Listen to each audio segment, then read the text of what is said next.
ஓம் Saravanabhava channel வாயிலாக உங்களை சந்திப்பதில் பெருமகிழ்ச்சி அடைகிறேன். இன்றைய பதிவு அக்டோபர் மாத ராசி பலன்கள். இந்த அக்டோபர் மாதத்தில் நிறைய கிரகங்கள் பெயர்ச்சி உண்டு. அதுவும் குறிப்பாக குரு பகவான் மிதுன மனையிலிருந்து அதிசாரமாக கடகமனைக்கு உச்ச பலம் அடைய போகிறார். எப்போன்னா 18/10/2025 அன்று. அதே போல புதன் பகவான் 3/10/2025 அன்று துலாம் மனைக்கு பயிற்சியாகிறார். அதே போல 24/10/2025 அன்று விருச்சிக மனைக்கு பயிற்சியாகிறார். சுக்கிர பகவான் 9/10/2025 அன்று கன்னி மனையில் அமரப்போகிறார். அதே போல சூரிய பகவான் 17/10/2025 அன்று துலாமனைக்கு பயிற்சியாகி அங்கே நீச்சமடைகிறார். அதே போல இந்த மாத இறுதியில், அதாவது 27/10/2025 அன்று செவ்வாய் பகவான் விருச்சிக மனைக்கு பயிற்சியாகிறது.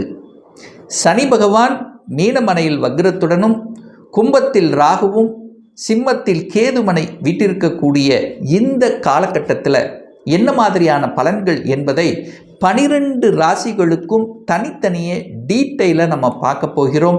அதற்கு முன்னால் நம்முடைய சேனலை நீங்கள் ஃபர்ஸ்ட் டைம் பார்ப்பவர்கள் என்றால் மறக்காமல் சப்ஸ்கிரைப் பண்ணிக்கிங்க.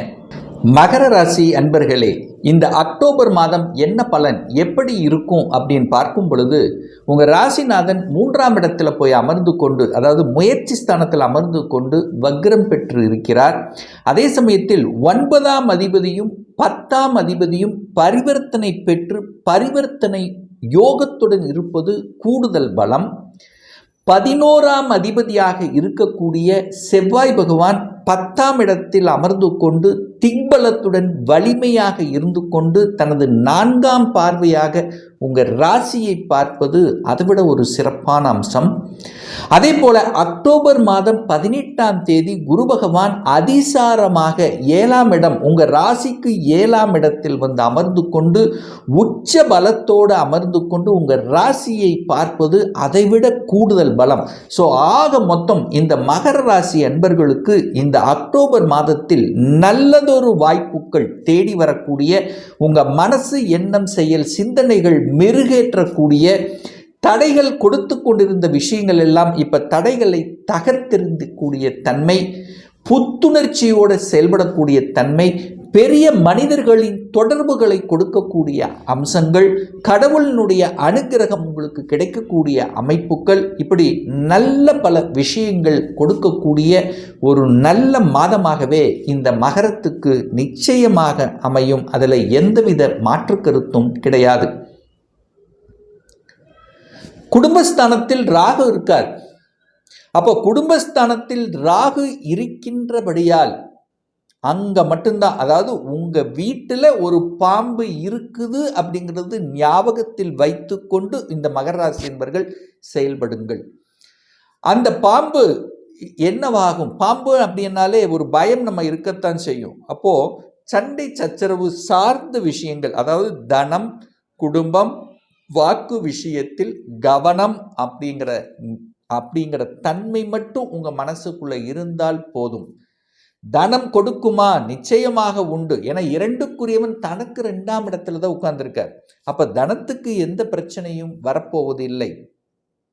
தனம் நன்றாக இருக்க போகிறது. தன காரக கிரகமான குரு பகவான் இப்ப தனஸ்தானத்தை பார்ப்பதும், அது இந்த அக்டோபர் 18க்கு அப்புறம் உங்க ராசி மேல விழுவதும் உங்களுக்கு சிறப்பு தான். அப்ப தனம் சார்ந்த விஷயத்தில் எந்த பிரச்சனையும் ஏற்படுத்த போவது இல்லை. ஆனால் வாக்கு சம்பந்தப்பட்ட விஷயத்தில் மட்டும் கவனமாக இருக்கணும். அக்டோபர் மாதம் 18ஆம் தேதிக்கு அப்புறம் அப்படிங்கிறத ஞாபகத்தில் வைத்து கொள்ளுங்கள். அதே சமயத்தில் உங்கள் ராசிநாதன் என்று சொல்லக்கூடிய சனி பகவானை குரு பகவான் பார்க்கிறதும் ஒரு கூடுதல் சிறப்பு. அப்போ தைரிய வீரியங்கள் பலப்படும், எதையும் சாதிக்கலாம் அப்படிங்கிற தன்னம்பிக்கை உணர்வை கொடுக்கக்கூடிய அமைப்புங்கிறது இருக்கிறது. மகராசி என்பவர்களுக்கு 7.5 சனி எல்லாம் முடிஞ்சிருச்சு சார், எங்களுக்கு இன்னும் பெரிய கஷ்டங்களோட, அதாவது கஷ்டங்களுடைய தாக்கம் இன்னும் பெருசாக குறைஞ்சபாடு இல்லை, எப்படியோ கொஞ்சம் பரவலமாக இருக்குது. ஆனால் இந்த அக்டோபர் மாதம் 18க்கு அப்புறம் இன்னும் நல்லபடியாக இருக்கக்கூடிய சந்தர்ப்ப சூழ்நிலைகள் நிச்சயமாக உருவாக்கும் இந்த மகர ராசி அன்பர்களுக்கு. சார், நம்மளுடைய சுகஸ்தானம் எப்படி இருக்க போகுது? 4ஆம் அதிபதியை பார்க்கணும். 4ஆம் அதிபதி 10ஆம் இடத்தில் திக்பலத்தோட வலிமையா உட்கார்ந்திருக்கார்.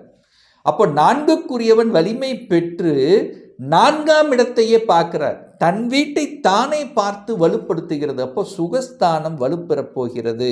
சுகஸ்தானம் வலுப்பெறக்கூடிய அத்தனை அம்சங்களுக்கும் நீங்கள் செயல்படுத்தலாம். ஒரு வீடு, வண்டி, வாகனம், அசையும் அசையா சொத்துக்கள் சார்ந்த விஷயங்கள் அனுகூலத்தை தரும். ரியல் எஸ்டேட் சார்ந்த துறையில் இருக்கக்கூடிய இந்த மகரத்துக்கு இது ஒரு சூப்பரான ஒரு காலகட்டமாக அமையும். விற்பனையாகும். நிலத்தின் மூலமாக அனுகூலம், ஆதாயம் உண்டு.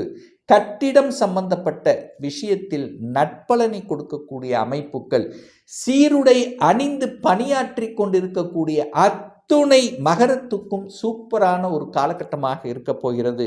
10ல் செவ்வாய் உட்கார்றது சிறப்பு. லாபாதிபதி 10ஆம் இடத்தில் இருக்கார். அப்போ தொழிலின் மூலமாக லாபத்தை அனுபவிக்கக்கூடிய சில தன்மைகள், அதற்கான ஒரு ஸ்ட்ராட்டஜிக் பிளானை வகுக்கக்கூடிய வாய்ப்புகள், சந்தர்ப்பங்கள் நிச்சயமாக உண்டு அப்படின்னு எடுத்துக்கலாம்.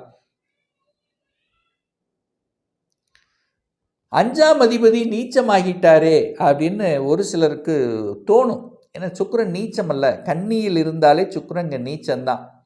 ஆனால் நீச்சம் என்றாலும் பரிவர்த்தனை பெற்று பரிவர்த்தனை யோகமாக மாறும். ஏன்னா சுக்கிரன் வீட்டில் புதனும், புதன் வீட்டில் சுக்கிரன், அப்போ ரெண்டும் வலுப்பெறுகிறதுன்னு அர்த்தம். அதனால் நீங்கள் பயப்பட வேண்டிய அவசியம் என்பது நிச்சயமாக இல்லை.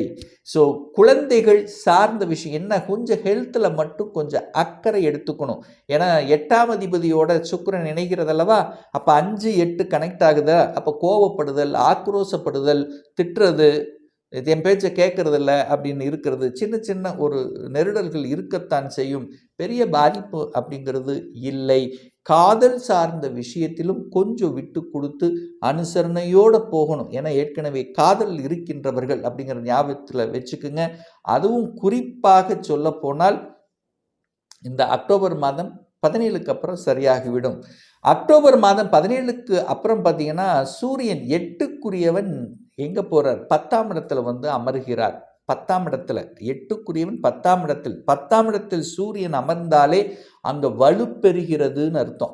ஒரு சிலருக்கு வேலையில் திடீர் வாய்ப்புகள், அதிர்ஷ்ட வாய்ப்புகள், ப்ரொமோஷன் கிடைக்கிறது, இதெல்லாமே எதிர்பார்க்கலாம். அதாவது திடீர்னு தான் கிடைக்கும். 8ங்கிறது ஒரு வழி அல்ல, வழியை கொடுத்து கொண்டு இருந்தவர்கள் எனக்கு இன்னும் ப்ரொமோஷன் கிடைக்கலை என்று ஆதங்கப்பட்டு கொண்டு இருக்கக்கூடிய மகரத்துக்கு இந்த அக்டோபர் மாதம் ப்ரமோஷன் எதிர்பார்க்கக்கூடிய ஒரு மாதமாக அமையும். திருமணம், சுப காரியங்கள் கண்டிப்பாக இந்த அக்டோபர் மாதம் 18 அக்டோபர் மாதத்திலிருந்தே திருமணம் விஷயத்தில் சக்சஸ் தான். டக்குன்னு நடக்கும். ஏன்னா குரு இதுவரைக்கும் 6ஆம் இடத்தில் அமர்ந்திருந்தார். இப்போ 7ஆம் இடத்தில் வந்து அமர்கிறார். முயற்சி ஸ்தானத்தின் அதிபதி 7ஆம் இடத்தில் வந்து அமர்ந்து கொண்டு முயற்சி ஸ்தானத்தை பார்ப்பதும் உங்களை பார்க்கறதும், குரு வந்து உங்களை பார்த்துட்டே இருக்க போறார். அப்போ நீங்கள் நினைத்தது, என்னுடைய வரன் இப்படி இருக்கணும், இந்த மாதிரி இருக்கணும் அப்படின்னு எதிர்பார்த்து காத்து கொண்டிருந்தவர்கள், திருமணத்துக்கான வயதை அடைந்தவர்கள், அந்த திருமணத்துக்கான என்ன ஓட்டத்தில் இருக்கின்றவர்கள், திருமணம் எனக்கு 30 வயது ஆகிவிட்டது, இன்னும் திருமணமே நடக்க மாட்டேங்குது என்று இருக்கக்கூடிய அத்துணை மகரத்துக்கும் இந்த காலகட்டம், இந்த குரு அதிசாரமாக வந்து அந்த இருக்கக்கூடிய காலகட்டத்தில் திருமண வாய்ப்புகளை கொடுக்கக்கூடிய ஒரு மாதத்தினுடைய தொடக்கமாக இந்த அக்டோபர் மாதம் இருக்கிறது. இந்த மகரத்துக்கு கூட்டாளி பிரச்சனை இருந்தவர்கள், கூட்டு தொழிலில் பிரச்சனை இருந்தவர்கள், சமுதாயத்தில் அக்கறை இருக்கக்கூடிய ஒரு நாட்டம் இருக்கவங்க, யாருக்காவது பொதுப்பணித்துறையில் என்ட்ரி ஆகணும்னு நினைக்கின்றவர்கள், கணவன் மனைவி 2 பேரும் செட்டில் ஆகக்கூடிய வாய்ப்புகள், சந்தர்ப்பங்கள், அல்லது கணவன் அல்லது மனைவியினுடைய சொத்துக்கள் சார்ந்த விஷயத்திலிருந்து வந்த விலகுங்கள், அதை சரி செய்கிறது அல்லது அந்த சொத்துக்கள் அடைவது. ஸோ இந்த மாதிரியான விஷயங்கள் எல்லாம் சிறப்பை கொடுக்கக்கூடிய ஒரு நல்ல மாதமாக இந்த அக்டோபர் மாதம் அமையப்பெறும் இந்த மகர ராசி அன்பர்களுக்கு. இந்த லாபம், அதாவது நிறைய பேர் பார்த்தீங்கன்னா வெளிநாட்டில் போய் இருந்திருப்பாங்க, தன்னுடைய ஊருக்கு வரணுங்கிற எண்ணம் இருந்திருக்காது. ஆனால் இப்போ இந்த அக்டோபர் மாதம் ஒரு சிலருக்கு பார்த்தீங்கன்னா திடீர்னு தன்னுடைய சொந்த ஊருக்கு வர வேண்டிய சூழ்நிலை சந்தர்ப்பங்களை உருவாக்கும். வெளிநாட்டில் இருக்கின்றவர்கள் தன்னுடைய ஊருக்கு வரக்கூடிய அமைப்புகள், சந்தர்ப்பங்கள் உண்டு. உங்கள் ஊருக்கு வந்து எதையாவது ஒன்று செய்யணும், தன்னுடைய குடும்பத்தை பார்க்கணும் என்கின்ற எண்ணங்கள் நிச்சயமாக உருவாக்கும். இதுவரைக்கும் வெளிநாட்டிலேயே இருந்து அங்கே இருக்கிறவங்க இந்த மகரம் பார்த்தீங்கன்னா இந்த அக்டோபர் மாதம் உங்களுடைய சொந்த ஊருக்கு வரணும், அங்கே பூர்வீகத்துக்கு வரணும் அப்படிங்கிற நாட்டங்கள் உங்கள் மனசில் கண்டிப்பாக தோன்றியே தீரும். அதை செயல்படுத்தவும் நீங்கள் நினைப்பீர்கள். அதில் எந்த மாற்று கருத்தும் கிடையாது.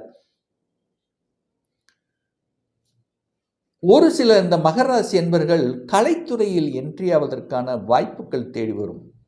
இந்த டெக்ஸ்டைல் சம்பந்தப்பட்ட துறையில் இருக்கின்றவர்கள், அழகு சம்பந்தப்பட்ட துறையில் இருக்கின்றவர்களுக்கெல்லாம் ஒரு கூடுதல் வளர்ச்சி, ஒரு புதிய பரிணாமங்கள் செய்யக்கூடிய அமைப்பு, அதாவது அதை செயல்படுத்தக்கூடிய நுணுக்கங்கள் கண்டிப்பாக அமையும்.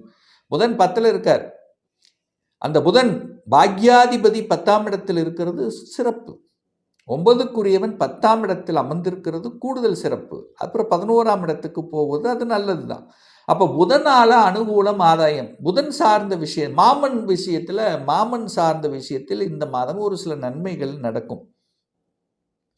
இந்த புதன் சம்பந்தப்பட்ட துறையில் இருக்கக்கூடிய அக்கௌண்ட், ஆடிட்டிங், கம்ப்யூட்டர், ஐடி துறை, ஏஐ, ஸோ இந்த மாதிரி இருக்கக்கூடியவர்களுக்கெல்லாம் நன்மைகள் நடக்கக்கூடிய ஒரு மாதமாக அமையும். வேலை கிடைச்சிடும். ஏற்கனவே வேலை இல்லை என்று இருக்கக்கூடிய மகரத்துக்கு இந்த காலகட்டம், இந்த மாதம் வேலை கிடைக்கக்கூடிய ஒரு மாதமாக அமையும். ஒரு நல்ல தெய்வ வழிபாடு அப்படின்னு நீங்கள் எடுத்துக்கொண்டால் சனிக்கிழமை ஆஞ்சநேய வழிபாடு உகந்தது இந்த மகர ராசி அன்பர்களுக்கு. ஒரு துல்லிய பலன் வேணும். சொந்த தொழில் செய்யணும் அப்படிங்கிற ஆசை நமக்கு இருக்கு. அதற்கான கொடுப்பினை நம்முடைய ஜாதகத்தில் இருக்கிறதா? இப்போ 10th +2 படிச்சுட்டு இருக்கேன், என்ன கோர்ஸ் எடுத்து படித்தா நம்முடைய ஃப்யூச்சர் நன்றாக இருக்கும்? திருமணம் தடைப்பட்டு கொண்டே இருக்கிறது. எப்போ தான் நமக்கு திருமணம் நடக்கும்? எப்போ குழந்தை பாக்கியம் கிடைக்கும்? எப்போ நான் வீடு கட்டுவேன்? எனக்கு எப்போ ப்ரமோஷன் கிடைக்கும்? இது போன்ற கேள்விகளுக்கு துல்லியமான பதிலை நம்மால் கூற முடியும். ஒரு பர்சனல் கன்சல்டேஷன் எடுத்துக்கணும், ஒரு சுய ஜாதகம் பார்க்கணும் என்று விருப்பப்படக்கூடிய அன்பர்கள் டிஸ்பிளே தெரியக்கூடிய நம்பருக்கு வாட்ஸ்அப் மூலியமாகவோ ஃபோன் கால் மூலியமாகவோ தொடர்பு கொண்டு நேரடியாகவோ அல்லது ஆன்லைன் மூலியமாகவோ கன்சல்டேஷன் எடுத்துக்கலாம். நம்மளுடைய அலுவலகம் கோயம்புத்தூரில் அமைந்துள்ளது. அதாவது கோயம்புத்தூரிலிருந்து மேட்டுப்பாளையம் செல்லும் வழியில் வெள்ளக்கிணர் பிரிவுக்கு அருகில் அன்னபூர்ணா ஹோட்டலுக்கு அருகில் அமைந்துள்ளது. பிரியர் அப்பாயின்மெண்ட் வாங்கிட்டு நேரடியாக கன்சல்டேஷன் எடுத்துக்கலாம். மீண்டும் ஒரு நல்ல பதிவில் உங்களை சந்திக்கும் வரை உங்களிடமிருந்து விடைபெறுவது உங்கள் அஸ்ட்ராலஜர் டாக்டர் சதீஷ்.